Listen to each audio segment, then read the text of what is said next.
Hello there! This video explains how to replace the rear number plate bulb on a Nissan Micra K11. And here's the good news. It's a quick, easy job you can do at home, so there's no need to pay a mechanic a fortune to do it for you. Sorry mate, don't hate me. Oi, will you calm down? Thank you. Welcome to Car Spy TV.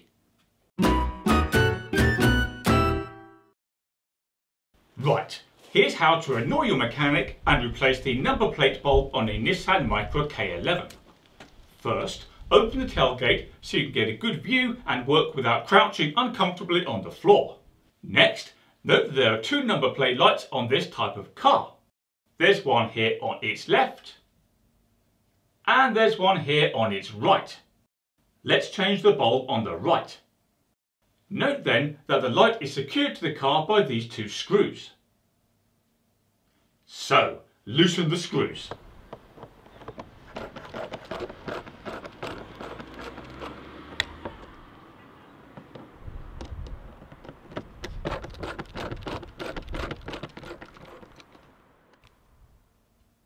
Now, remove the transparent lens to reveal the bulb. To remove the bulb from its socket, pull it straight out like this.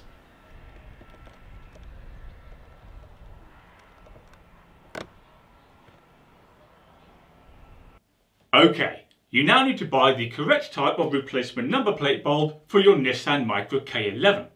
On the particular car we're using in this video, it's a W5W that looks like this. Now, it's likely as not that your car takes the same type, but look for a model number on the blown bulb to be sure.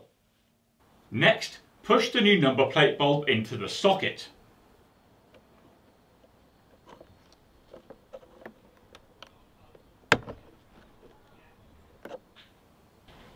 Now replace the lens,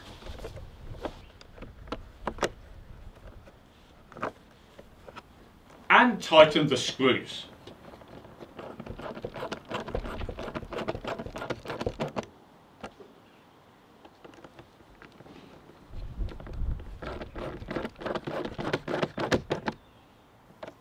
Finally, switch on the bulb to confirm it works. And that's it. That's how to replace the number plate bulb on a Nissan Micra K11 and avoid paying your mechanic. Before you go, don't forget to subscribe to my channel for more content. Click the bell next to the subscribe button so you're told when I release it, and do me a favour and click like on this video. Right, that's all for now. I'm going to leave before this guy gets a pitchfork.